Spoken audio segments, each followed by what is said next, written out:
Bismillahirrahmanirrahim. Assalamualaikum warahmatullahi wabarakatuh. Sobat-sobat, kita bersama lagi di channel saya dalam dakwah Islam pencerahan. Sobat-sobat, permulaan terjadinya penyembahan berhala dimulai ketika ada beberapa kaum dari Nabi Nuh yang saleh, yang rajin ibadah, wafat. Kemudian mereka yang masih hidup untuk mengenang orang-orang saleh tersebut, mereka membuatkan patungnya agar menjadi pengingat, menjadi motivasi bagi mereka ketika mereka sedang dalam kesusahan, sedang dalam situasi yang membuat mereka turun semangat.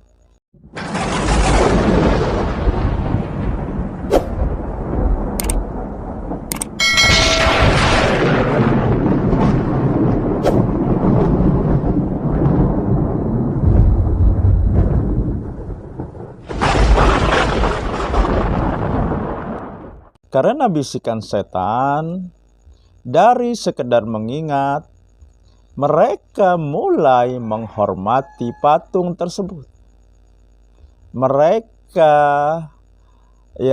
adakan semacam penghormatan kepada patung tersebut. Kemudian setan membisikkan lagi, akhirnya patung itu disembah. Inilah permulaan kesyirikan, permulaan penyembahan berhala. Sedangkan sobat-sobat, penyembahan berhala di Jazirah Arabia dimulai ketika Amr bin Luhai al-Hujai ke negeri Syam. Dan di negeri Syam banyak orang menyembah berhala. Dan Amr bin Luhai meminta salah satu berhala untuk dibawa ke negerinya. Diberikanlah satu berhala yang bernama Hubal. Dibawanya ke Jazirah Arab dan diletakkannya di Ka'bah. Berhala Hubal akhirnya disembah oleh penduduk Arab dan terus berlangsung sampai akhirnya dakwah Islam memenangkan dakwahnya dan bisa membebaskan kota Mekah dari penguasaan kafirin Quraisy. Nah, itulah sobat-sobat, asal mula terjadinya penyembahan berhala. Asal mula terjadinya kesyirikan.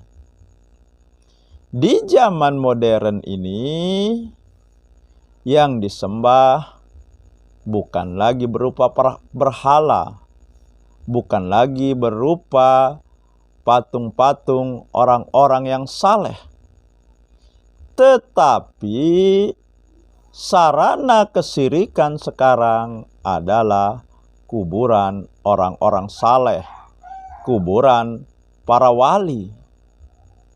Tetapi ketika kita mengatakan mereka syirik, mereka akan menolak dan berkilah bahwa mereka tidak menyembah kuburan. Mereka hanya menjadikan kuburan ini sebagai perantara untuk menyampaikan doa mereka kepada Allah. Ya maka sobat-sobat, ya, kita akan melihat bedanya kuburan, ya, ahlul bid'ah yang menyuburkan kesyirikan dengan kuburan ahlus sunnah yang menutup terjadinya kesyirikan. Rasulullah SAW melarang kuburan ditinggikan. Hadis Fadhalah bin Ubaid, ya. Wa ya'muru bi taswiyatiha. Rasulullah SAW memerintahkan untuk meratakan kuburan. Kemudian juga, ya, Rasulullah SAW an yujassasal qabr. Rasulullah SAW melarang untuk dikapuri kuburan. Wa an yuq'ada alaihi, dan dilarang untuk diduduki kuburan. Duduk di atas kuburan. Wa an yubna alaihi, dan dilarang untuk membangun bangunan di atas kuburan. Sekarang semuanya diselisihi. Ini padahal hadis riwayat Muslim. Kuburan dikasih semen, ya. Kuburan didudukin oleh orang, dibangun di atasnya bangunan yang tinggi. Kemudian juga wa an yaktuba alaiha, dilarang untuk ditulis. Sekarang ditulis, ya. Bahkan ditulis lengkap namanya, tanggal lahirnya, kapan matinya, ya. Semuanya. Mungkin riwayat hidupnya juga ditulis. Semuanya dilanggar. Rasulullah SAW melarang juga kuburan untuk diberi lampu. Orang juga memberi lampu kepada kuburan. Jadi kata Ibnu Qayyim, seluruh larangan Nabi diselisih oleh masyarakat. Nah, jadi sobat-sobat, ya, berhala sampai saat ini tetap ada. Cuma bentuknya saja yang berubah.